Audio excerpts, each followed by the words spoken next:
The Middle East, at the crossroads of three continents, the sacred home of three religions, a land of ancient conflicts, still the center of a desperate struggle. The state of Israel, committed to survival, her Arab neighbors committed to her destruction. Beneath the sand, the world's richest supply of oil, fueling the rivalry of the superpowers. In the 1970s, the leaders of three nations cut through age-old hatreds and modern tensions to forge a treaty of peace. The man who made the first move was the president of Egypt. This is the story of the struggle for peace led by Anwar Sadat. He turned his back on history and the wishes of the nation he led to begin the struggle for peace. Sadat gambled with destiny and lost his life in the process, cut down by assassins' bullets. Through it all, ABC News was there. Watch now the original ABC News broadcast of a great TV news story, Death on the Nile, the struggle for peace, and the assassination of Anwar Sadat. From ABC News, great TV news stories. With Frank Reynolds, Peter Jennings, Ted Koppel, Barbara Walters, Sam Donaldson, Hugh Downs, Tom Jarrell, Harry Reisner, Howard K. Smith, and the worldwide resources of ABC News. For the past 1,000 years, nobody in the West has bothered very much about getting along with the Arabs. They haven't amounted to very much. In the past 12 months, however, it's become a very big matter, not far on our agenda below getting along with Russia or getting along with China. There are about 100 million Arabs in about 20 Arab countries. Though they're not united and none is dominant, the most prestigious is Egypt because it is the most populous. It's a piece of luck for us that the president of Egypt now is Anwar el-Sadat. Sadat the villager, Sadat the passionate nationalist, came to power suddenly. Though perhaps only he felt it for certain, his emergence as an Arab leader of note began the day that Nasser died in 1970. You know, we thought at one time this man will never die. And because we were in such a mess, and we were humiliated, and we were injured, we have put all our burden on the shoulders of Nasser. Sadat as president faced many of the same problems which had existed at the time of the revolution. The British had long ago signed an agreement to leave Egypt, but there were still foreign troops on Egyptian soil. Since the June War of 1967, the Israelis had occupied virtually all of Sinai. Sadat knew he must deal with Israeli occupation, but first he moved to establish his credentials at home. What had been rumored all day was officially confirmed this evening. President Anwar Sadat of Egypt has told the Soviet Union to withdraw its estimated 20,000 military advisors and technicians from his country. Sadat said that from now on, Egyptian forces will operate the complex missile systems and other military installations that the Russians have set up on Egyptian soil. Only last year, Sadat had signed a long-term friendship treaty with Russia, renewing ties going back to 1956. Sadat's action, which set off all sorts of speculation as to motive, caught Washington officials off guard. Sadat's decision to expel the Russians was warmly received at home. Sadat hoped that when the Russians left, President Nixon would exert more pressure on Israel for withdrawal. With no response, Sadat laid his plans for the October War. The world was surprised at Sadat's decisiveness. The Israelis were surprised, even though they had seen Sadat move boldly in the first 3 years of office. The day is October 6th, 1973, the holiest day of the Jewish year, Yom Kippur. Sadat launches a surprise attack. Egypt crosses the Suez Canal into Israeli-occupied territory. Syria invades from the north. The war in the Middle East is 9 days old now, and Egypt says its troops and tanks today opened the biggest offensive of the war so far, an offensive farther into the Sinai Desert. Egypt says her forces took more of the Sinai Desert that Israel captured in the War of 1967. But Israel says it turned back the Egyptian attack. On the other front, in Syria, Israeli troops are still marching to Damascus, and they say they're within 14 miles of the Syrian capital. But they are not moving easily. The Syrians are putting up a tough, effective defense. We have reports from the two fronts, first from ABC's Bill Siemens with the Israeli troops in the Sinai. The Sinai front erupted at dawn with a massive Egyptian attack. Tank and artillery battles raged all day over an area stretching 100 miles along the Suez Canal. The Israelis have continued their offensive in Syria. Those are MiGs and that's Akak. It was also strafing and bombing uncomfortably close. Israel did not have complete mastery of the sky in this area, as this MiG would indicate. The Israeli Air Force is most definitely playing a key role in the battle with Syria, but the battle is taking its toll.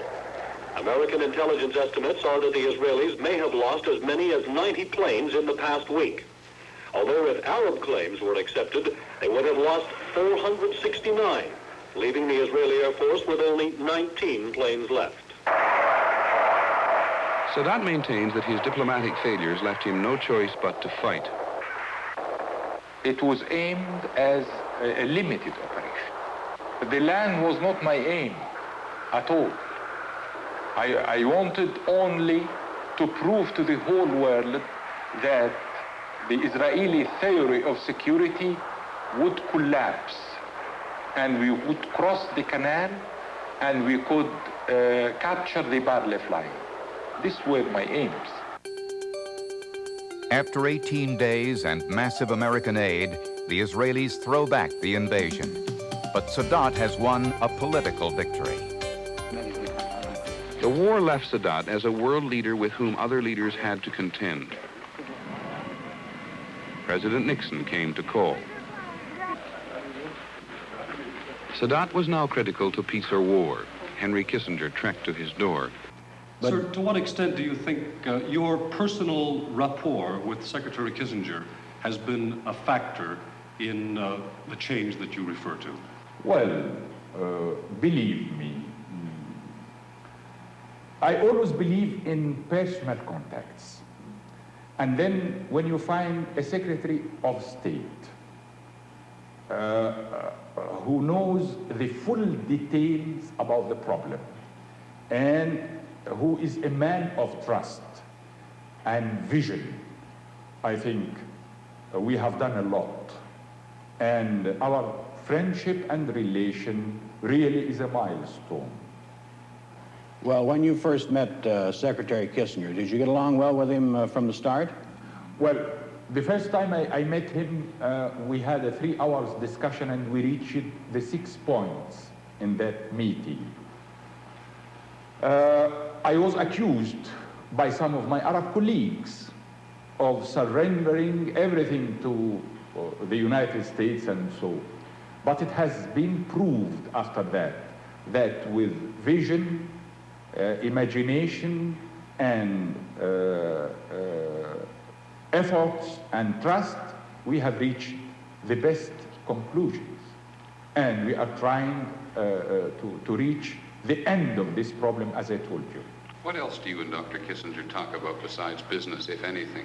Pardon? What else do you and Dr. Kissinger talk about? Anything but business? Lots. Lots. He is a man of strategy, you know. Myself, I am a man of strategy also. So when we sit together, one can't imagine what we discuss all over the world. Not only the area here, but all over the world. You're about to meet his new wife. Sure, I invited her. They will be coming here. But do you always talk business and politics with him, or do you ever talk anything in lighter moments? Well, you know, with Dr. Kissinger, we are friends. We discuss everything. Everything as friends discuss. Business, and we lunch together, we dine together, we exchange jokes, everything. The landslide victory of the Likud party in Israel is an enormous personal triumph for its leader, Menachem Begin. He has been running for prime minister ever since Israel was established in 1948. This week, in his 9th try, he won in what has been called in Israel a political earthquake. Now he must form a new government before he becomes prime minister. The world is waiting to see how Israel's new leader will get along with the United States and how this election will affect Arab-Israeli peace negotiations. Sadat is an implacable enemy of Israel. This is also the truth. He is no fool, but he is an enemy. Tensions remain high despite agreements negotiated by Henry Kissinger. Arab terrorist attacks and Israeli retaliations intensify. Israel and Egypt are again on the brink of war. The day is November 19, 1977. It is an unprecedented and portentous happening. Anwar Sadat, the president of Egypt, is about to be airborne en route to Ben Gurion Airport in the Jewish state of Israel. Among others on his plane, we believe, is Barbara Walters. We'll hear from her, and we'll hear from Peter Jennings and other correspondents in Israel. We'll see the arrival and the welcome from Prime Minister Begin. The plan and the vision for President Sadat's mission of peace began with a fear of a new war in the past few weeks, with a sudden upsurge of attacks across the border between Lebanon and Israel. ABC's diplomatic correspondent Ted Koppel tells us a story of the almost unbelievable past 10 and 11 days. All peace initiatives in the Middle East have at least one thing in common. They are each attempts to find some alternative to this. Anwar Sadat's historic mission today is no exception. It, too, grew out of the rubble. Tuesday, November 8th. A relatively minor news story out of Tel Aviv. Responding to Palestinian rocket attacks on the town of Nahariya, Israeli artillery fires across the border into southern Lebanon. Wednesday, November 9th. The headlines become somewhat more ominous as Israeli fighter bombers streak across that same border to hit suspected guerrilla bases. Lebanese officials will later claim that over 100 civilians were killed. That same day in Cairo, President Sadat addresses the Egyptian parliament. He announces his willingness to go to Geneva with or without the Palestinians. Almost unnoticed in Sadat's speech is his offer to go anywhere in his search for peace, even Jerusalem itself. The statement is dismissed in most circles as being largely rhetorical. Thursday, November 10th. President Carter, still frustrated in his attempts to reconvene the Geneva Peace Conference, is also visibly worried that the Middle East is inching toward another war. But the major, all-encompassing question in the Middle East is that the bloodshed, in my opinion, will not be stopped until the nations are willing to negotiate on the basic divisions that have separated them so long. In Jerusalem, Menachem Begin picks up Sadat's offer of the previous day. Over the weekend, Begin repeats his invitation, and on Monday, November 14th, he promises to make the offer formally through U.S. diplomatic channels. May I tell you, ladies and gentlemen, that I will not hesitate to write such a letter of invitation to President Sadat. The latest and possibly the most dramatic Middle East peace initiative takes on a momentum of its own. Tuesday, November 15th. Sadat informs a group of visiting U.S. congressmen that he intends to go to the Israelis' den to tell them the truth. Wednesday, November 16th. Sadat flies to Damascus. Syrian President Assad opposes the trip to Israel. Arab opposition to the visit is almost unanimous. Sadat is caricatured as a U.S.-Israeli stooge. His own foreign minister, Ismail Fahmy, resigns in protest. Friday, November 18th. Banner headlines no longer reflect the earlier skepticism. What Sadat has described as his holy mission now seems inevitable, and the president of Egypt, a devout Muslim, prays for success. Success may very well require divine intervention at this point because the odds are heavily stacked against Anwar Sadat. If he and the Israelis strike a separate deal, which Sadat has said he won't do, the Egyptian president will be denounced as a traitor throughout the Arab world. His political survival, possibly even his life, are already in jeopardy. But without such a separate deal, even though the climate in Egyptian-Israeli relations has undoubtedly been improved already, the fundamental issues that separate the Israelis from her Arab neighbors remain unchanged. And indeed, here at the State Department, there is as much concern as there is optimism because of the fear that Sadat's mission, which is undoubtedly a spectacular in terms of these media developments, the very coverage in which we're now engaged, that those will cause so much dissension within the Arab world that it may be more damaging to the cause of peace in the long run than helpful.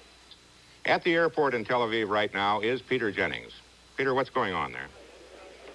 Well, Harry, rarely have I ever seen an airport that has so brimming over with excitement. It will not be very few minutes from now only when President Anwar Sadat comes here to make, and there is no other word for it, history. We are 30 minutes by air from Cairo. President Sadat coming directly from Cairo to Ben Gurion Airport to be met by Prime Minister Menachem Begin and the President of Israel, Ephraim Katzir. At this airport, palpable excitement.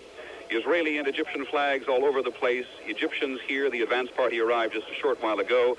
There is only one way, I think, to describe the intensity with which the Israelis have prepared for that, and that is to say that for 3 hours, one man with a small carpet sweeper, Harry, has been working over the red carpet on which President Sadat will set foot not very long from now.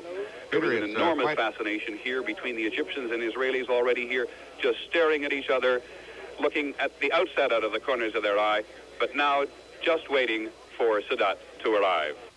This trip is changing a lot of things, unlocking many tensions. In the past few days, telephone calls between Israel and Egypt have become routine. Before that, there were none. Israeli banks are trading in Egyptian pounds. And last night, Barbara Walters flew from Jerusalem to Cairo on what may well have been the first commercial flight, a jet charter, between those two capitals in nearly 30 years. Now, Barbara is traveling back to Israel with President Sadat. She filed this report a little while ago before she left Cairo. This is Barbara Walters at the Cairo airport. We have just arrived by charter jet non-stop from Israel to Egypt and have been told by Egyptian authorities that ours is the first civilian plane to fly directly from Israel to Egypt since 1948. The flight took under 2 hours. Our unique flight is, of course, just a symbol of the much larger history being made today between these two countries.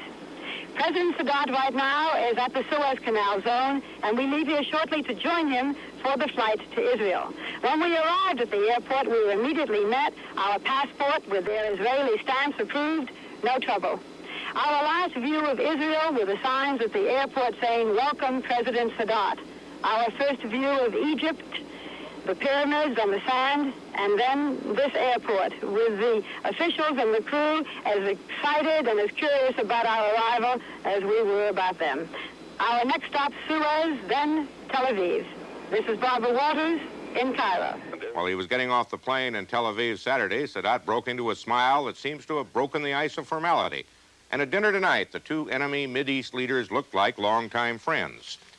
It's still a little surprising to see two men like Sadat, the Egyptian president, and Moshe Dayan, now the Israeli foreign minister. A little startling to see these two men, who fought each other for so long, exchanging light words at a dinner table. The day is November 20th, 1977. Anwar Sadat addresses the Israeli parliament, the Knesset. Then Menachem Begin speaks. Prime Minister Begin, unlike the Egyptian president, spoke extemporaneously. There were no concessions, neither were there from Sadat. Each quoted the prophets on many occasions. That the Lord, creator of the world, placed our Father, our joint Father, in his faith, and Abraham passed this test. The Knesset was packed. The leading figures in the Israeli state, Moshe Dayan, Abba Eban, Ariel Sharon, Golda Meir. There was only one disruption. A communist member of parliament asked to be recognized. What about the Palestinians, he demanded. Mr. President, my parliamentary colleague of the Communist Party is interrupting me, but I am glad at this price he didn't interrupt you. The moment passed quickly, and there was no answer. Israeli politicians listened attentively. None saw anything startling. None, it seemed, had really expected an agreement to be consummated today. The Israelis at large, perhaps expecting more, were forced to return to reality. Within an hour after their historic joint appearance before the Knesset, President Sadat and Prime Minister Begin kept another historic appointment. Two chiefs of state, technically at war, sat down together to be interviewed by Barbara Walters. At times, they seemed to be negotiating. And that precedent-setting interview opened the way for other reporters to talk to Sadat and Begin. The two talked to Barbara for almost half an hour. This is the way it went. I would like to, if I may, set the scene for this interview. This is taking place immediately after President Sadat and Prime Minister Begin have addressed the Knesset. We are in the Knesset itself, and this is the very first interview that President of Egypt and the Prime Minister of Israel have done, or indeed any President of Egypt and any Prime Minister. In that sense, it is historic, and we have been hoping to have this for many years, as you know, Mr. President. Quite right. It's something that we have talked about and talked about as well with you, Mr. Prime Minister. Yes, ma'am. So we are grateful to you for this historic time, the first time you're publicly appearing together for an interview.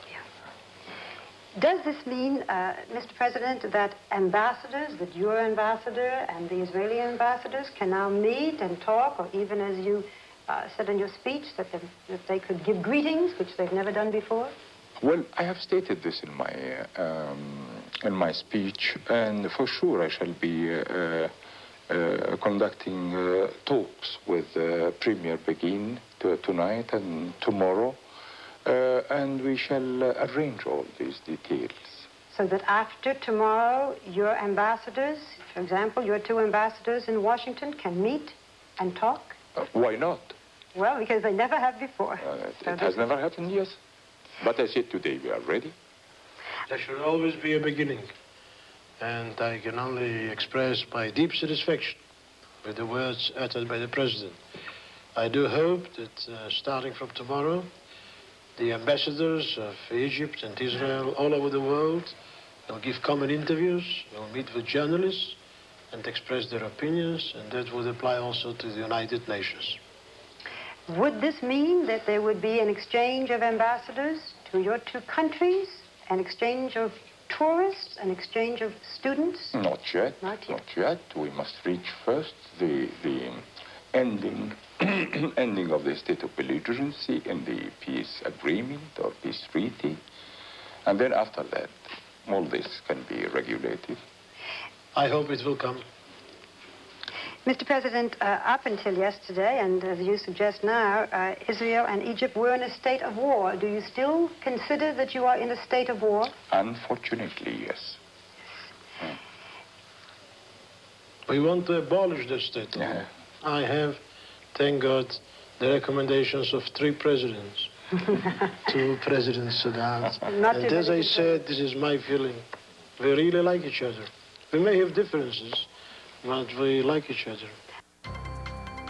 Arab reaction to Sadat's visit is immediate and harsh. About 1,000 Muslims came here to pray and sing in the Nasser Mosque on the edge of Ramallah, north of Jerusalem.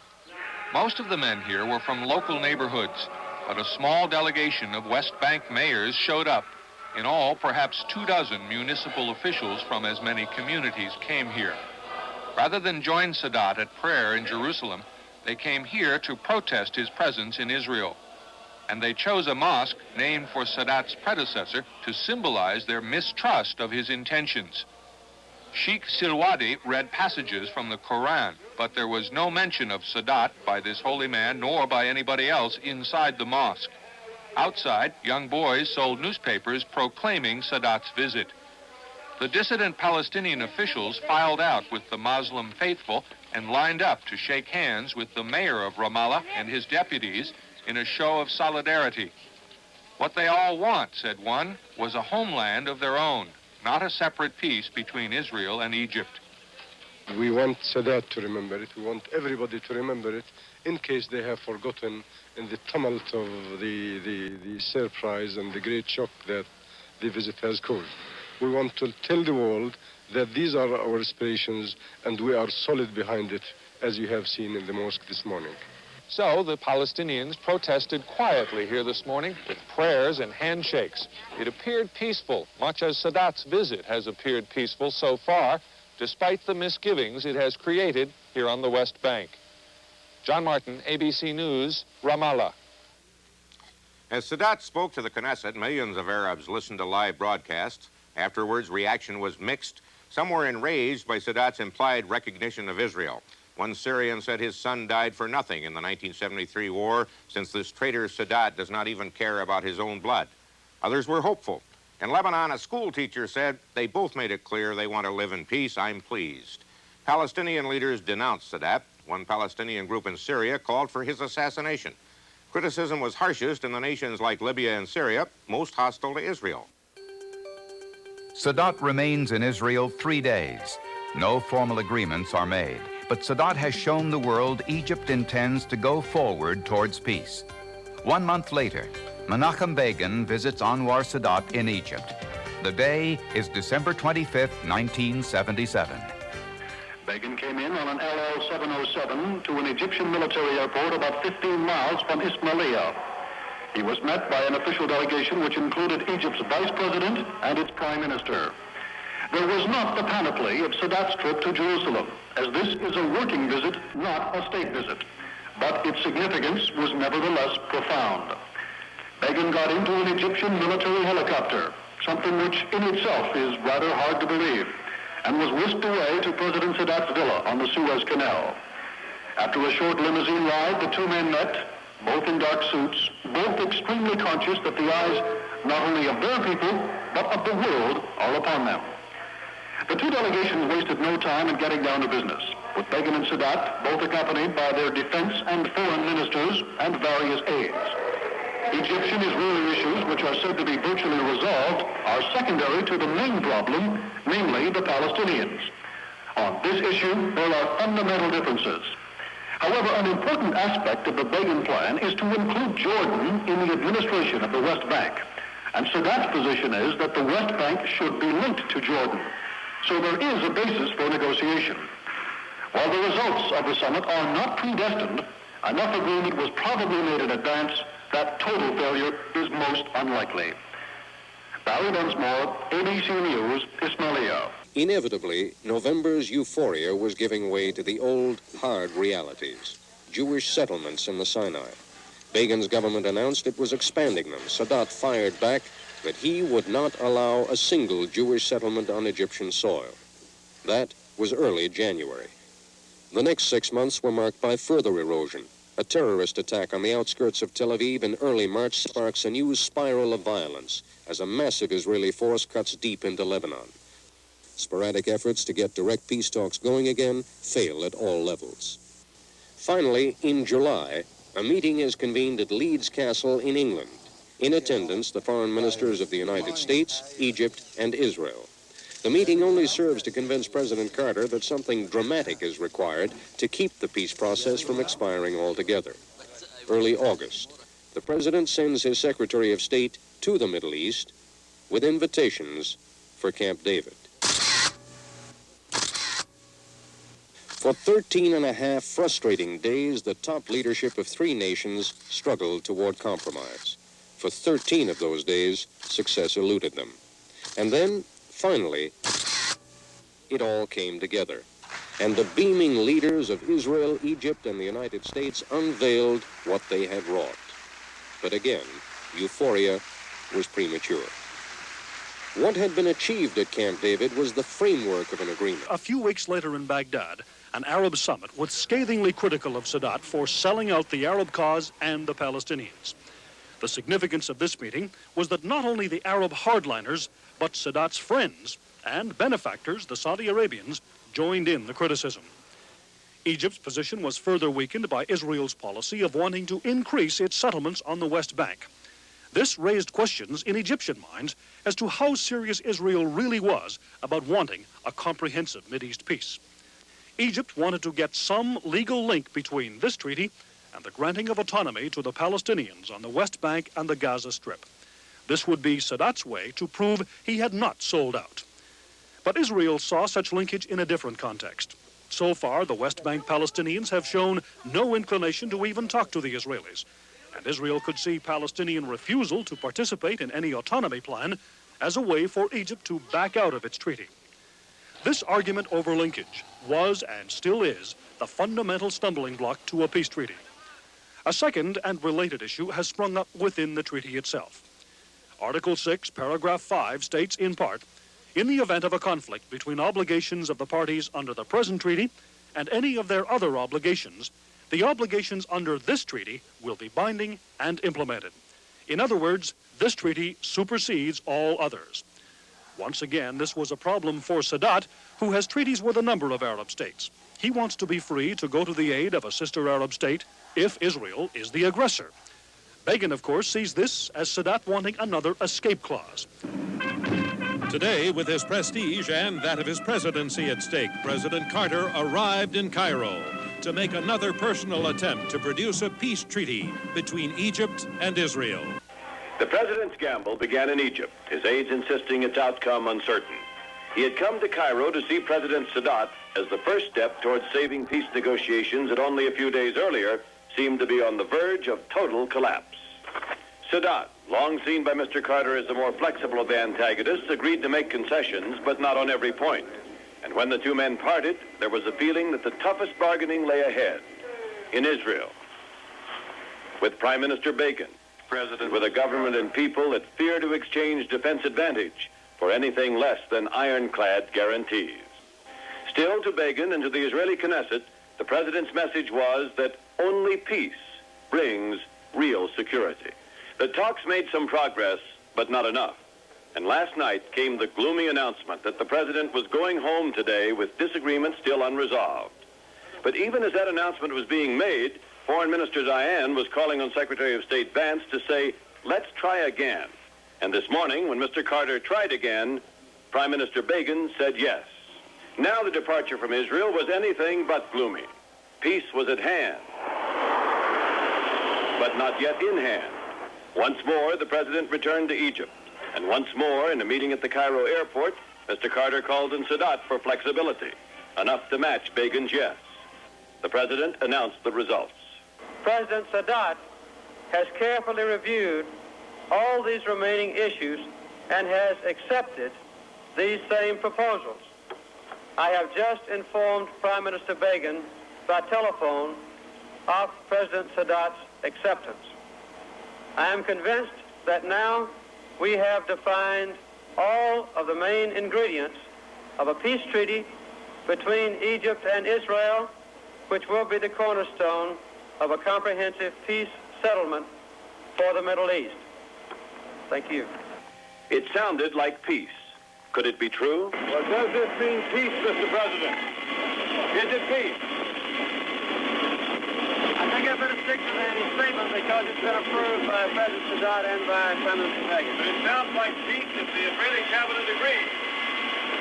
That's correct, said the president. The president is on his way home tonight, and it appears his mission to the Middle East was a success. The gloom of yesterday has turned into the apparent triumph of today.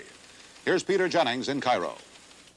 Here in Egypt and in Israel today, President Carter struggled on in search of a Middle East agreement. It has not been easy, but as the president continues his flight home tonight, it may well be that he has overcome. It is not absolutely sure. Prime Minister Begin said tonight 2 remaining problems need to be overcome, but Israel's state radio said flatly that a peace agreement will be signed next week. Well, they signed it today, and now all they have to do is make it live.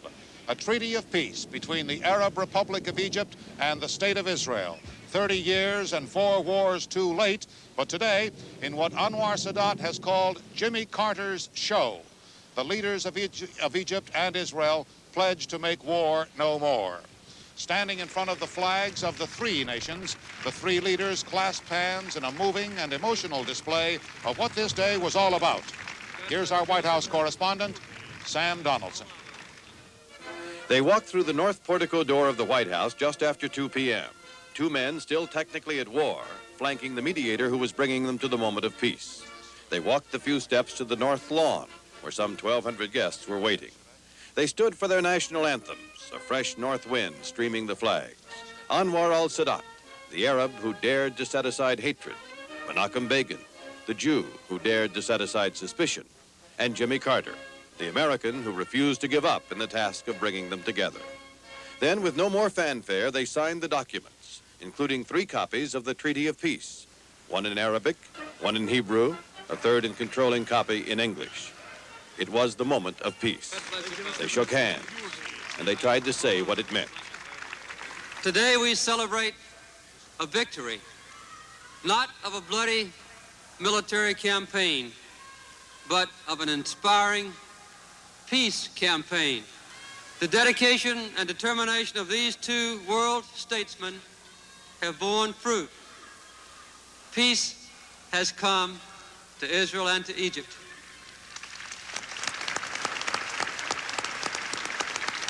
The signing of these documents marks only the beginning of peace, but it is an indispensable start. Let there be no more suffering or denial of rights. Let there be no more despair or loss of faith. Let no mother lament the loss of her child. Let no young man waste his life on a conflict from which no one benefits. Let there be no more wars or bloodshed between Arabs and Israelis.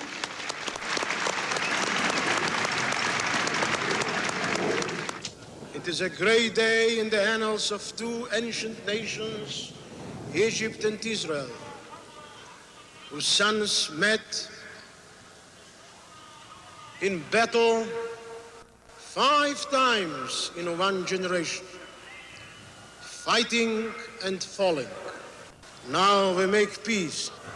No more war, no more bloodshed, no more bereavement. Peace unto you, shalom, salam, forever.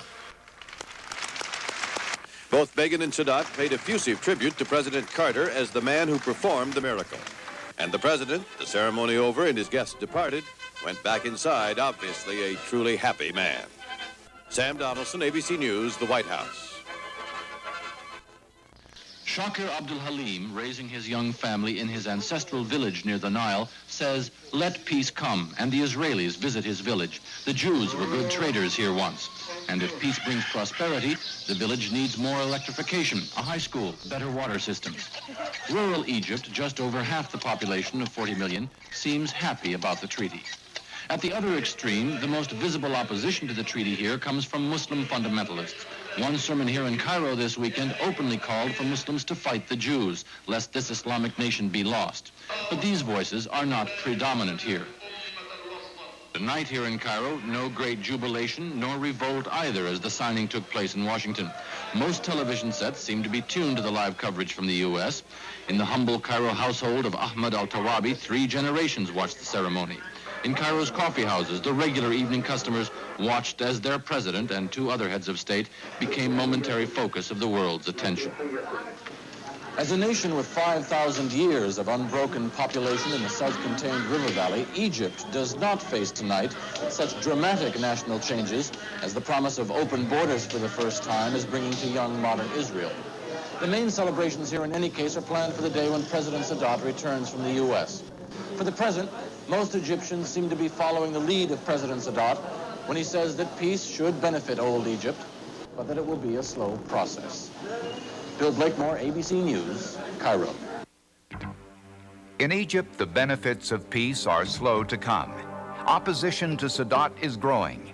Sadat reacts. The day is September 16th, 1981.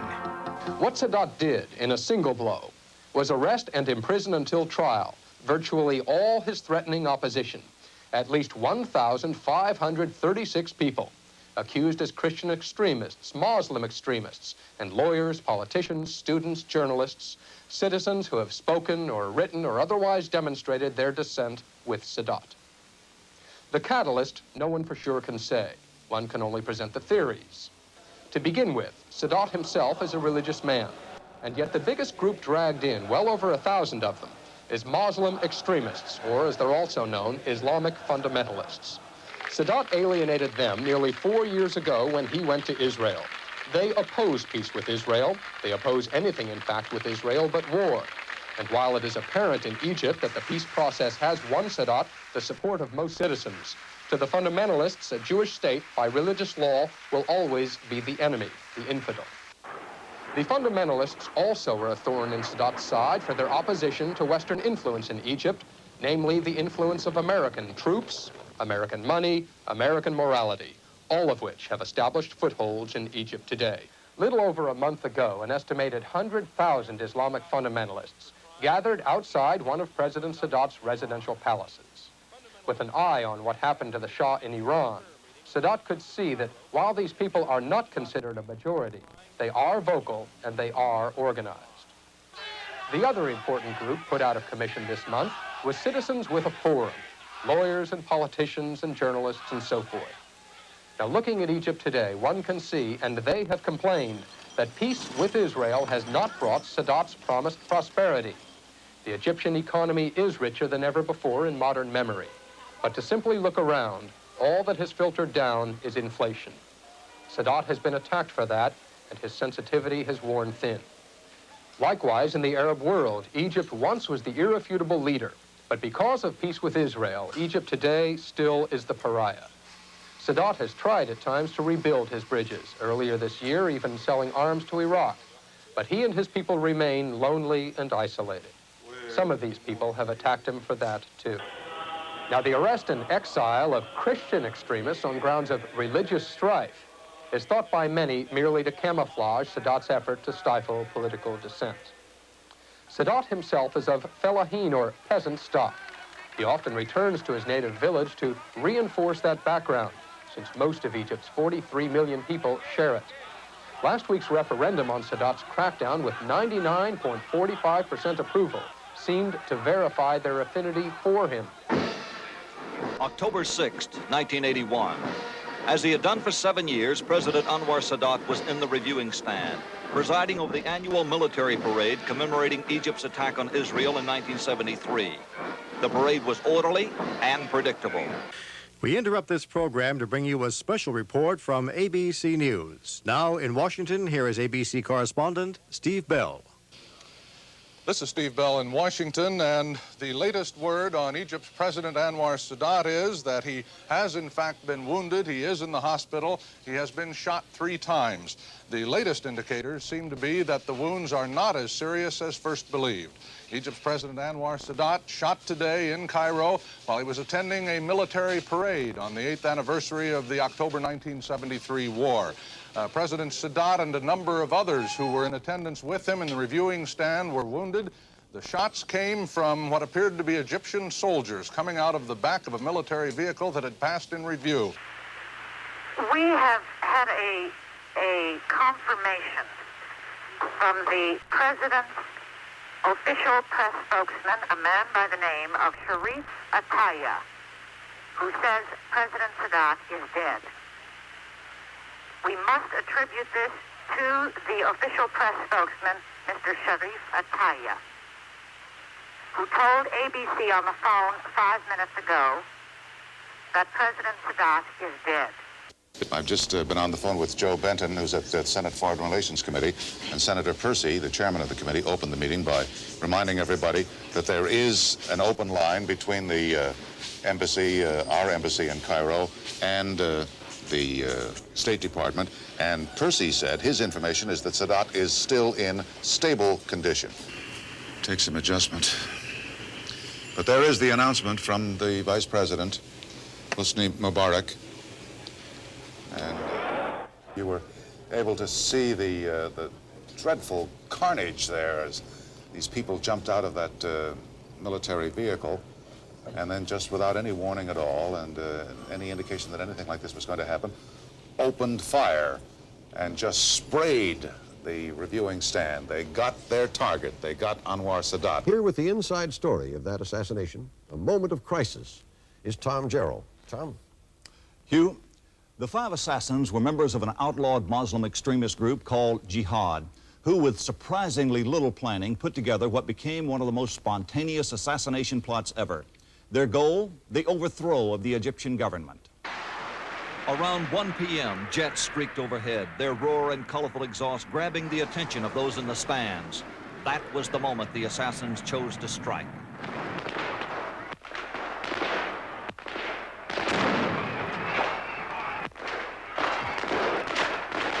The entire attack lasted 45 seconds. When it was over, the president of Egypt was dead. Dead, too, were 6 other men. 43 others were wounded. How could President Sadat have been killed, surrounded by the very army he had built up and led? And why had he been killed? Was it a plot? An attempted coup? Were outside forces involved? What pressures in Egypt sparked this radical, suicidal assassination plot?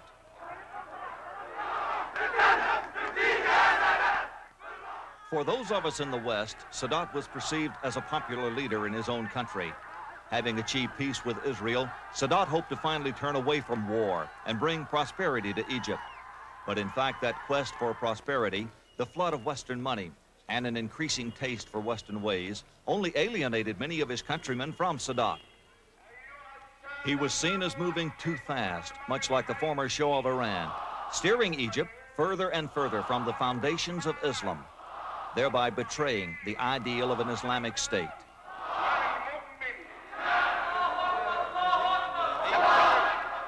It was this feeling of religious betrayal that brought together the group that would plan the assassination of Anwar Sadat. 24 men were eventually tried for their role in the plot.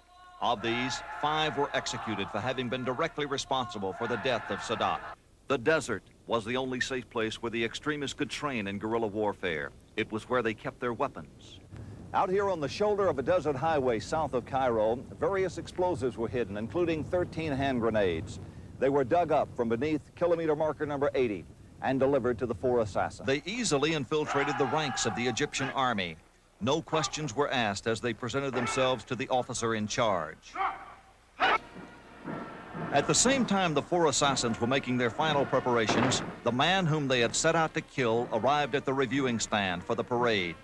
As was his custom, Sadat was not wearing a bulletproof vest. He was somewhat of a fatalist when it came to protecting himself. Watching from a glass-enclosed booth, above and behind Sadat, was his wife, Jihan. She could easily see her husband down below in this position on the reviewing stand. She had begged him to wear his bulletproof vest.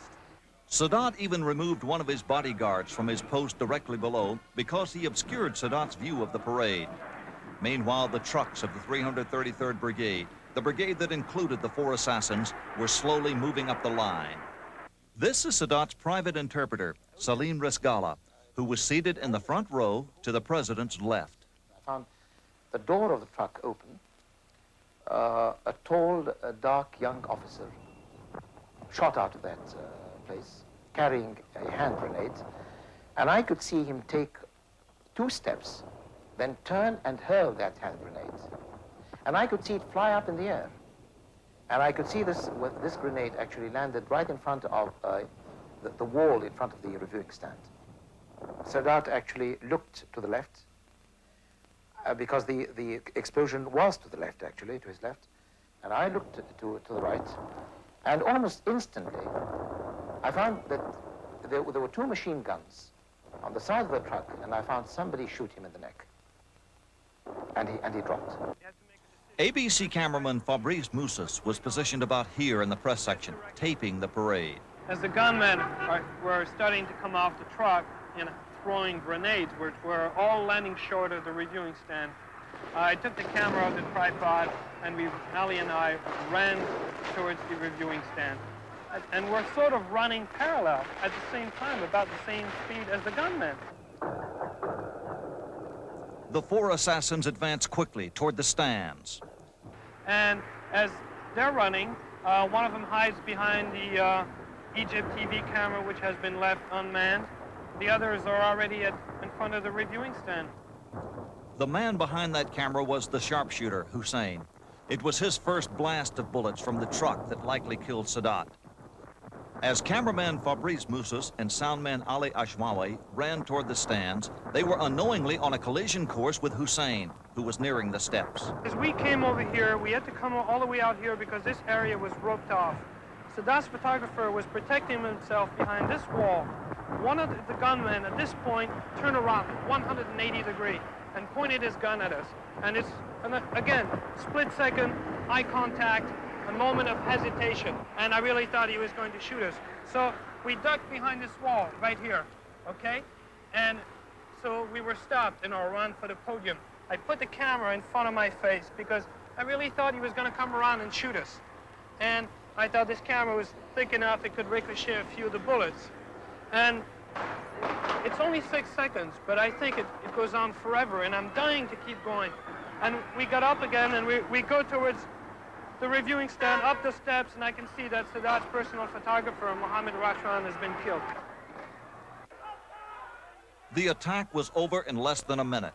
In the chaos and panic on the reviewing stand, The main concern was for Sadat. As we get to the area where Sadat was sitting, I can see Mubarak and Abu Ghazala, the defense minister, were just getting up. And Sadat is not there. And I remember that I kept shooting, and I kept asking Ali, where is Sadat? Where is Sadat? And we just couldn't find his body. Sadat's bodyguards, caught off guard during the shooting, had dragged his body from underneath the tangle of chairs just as the shooting stopped. Very probably, Sadat was already dead. There was no coup. Other minor attempts to disrupt the government by revolutionary groups were quickly stopped. So were the assassins. So in the end, who were the men who killed Anwar Sadat? The documents we obtained from their interrogation show they had been deeply influenced by events in Iran, having seen the Shah and his Western-oriented government toppled by men whose prime motive was to return Iran to a religious Islamic state. For the assassins of Anwar Sadat, that ideal gave them the inspiration to push on, to rid themselves and Egypt of the man they thought to be the infidel, Anwar Sadat. Their goal cost them their lives, too. On April 15th, 1982, the five were taken from jail and executed. Early this morning, in a Cairo suburb not far from the Nile, the funeral ceremonies for Anwar Sadat began. As an ambulance bearing his casket crept the short distance from the military hospital, where he was taken in the futile effort to save his life on Tuesday, to a nearby mosque. Sadat's only son, 24-year-old Gamal, his two brothers, and three sons-in-law led the mourners in the mosque, all of whom were men in accordance with Muslim tradition. Allahu Akbar. Allahu Akbar. Though public displays of grief for President Sadat have been noticeably lacking, there were individuals and small groups of people today close enough to the well-guarded ceremonials to be moved at the passing. No hysterical chanting millions to see the casket through the streets of downtown Cairo for Sadat, as there were 11 years ago when Egyptian President Nasser died. The slain president's body today was flown by helicopter to another suburb for the final procession. The Cairo streets, seen on the way to the final ceremony by the guests, who in all numbered about 300 Egyptian and foreign dignitaries, along with 500 journalists from around the world, were quiet, some of them empty. Security entering the military parade ground funeral site, where the assassination occurred 4 days ago, was layers deep. No public permitted anywhere near it. The final focus of the ceremony was to be the towering pyramid-shaped tomb of Egypt's unknown soldier, where President Sadat would be laid in a temporary crypt to be moved eventually to a permanent resting place in a mausoleum built for him 200 yards away on the spot at the front of the reviewing stand where he was gunned down. And where the first to arrive today were Mrs. Jahan Sadat, her three daughters, the wives of the late Shah of Iran and the President of the Sudan, and a party of close friends.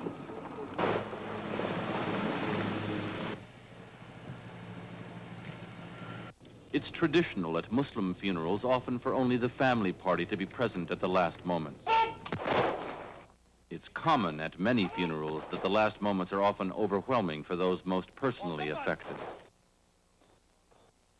From Islam's Holy Quran, the Muslim preacher sang, "Remember that God created you and God will call you back to him." Anwar Sadat died a controversial leader in Egypt and in the Arab world. He had asked his people to make peace with an old enemy and then keep it. Over his tomb, he got the epitaph he had wanted. President Anwar Sadat, hero of war and peace, who died for his principles. Bill Blakemore, ABC News, Cairo. It has been 3.5 months since Egyptian President Anwar Sadat was assassinated. It was on October 6th, the anniversary of the 1973 Egyptian-Israeli War. And since his funeral, his widow, Jahan Sadat, has not been seen in public. Just last week, Barbara Walters went to Egypt to talk with her, the first time she has spoken out about her husband's death. The last year, he used to say, Jahan, you know, God was with me during the war. God was with me during the peace initiative. God was with me in everything. I don't want anything more. That's the end of my mission. I don't want anything. I'm preparing myself to meet God. After the interview was over, Mrs. Sadat told us of a private tape recording which her husband had made in preparation for his autobiography. She was amazed when she heard it, and we were too. The tape recording was in Arabic, but we had it translated, and here's what it says. The most wonderful thing is that the Lord has fulfilled for me everything I was meant to do on earth. I can now, with all confidence and peace of mind, and everything that makes life beautiful and wonderful, see my end. I have asked the Lord to make my end as fulfilling as he has made my life, and I can see myself approaching this end step by step with my heart and soul full of happiness.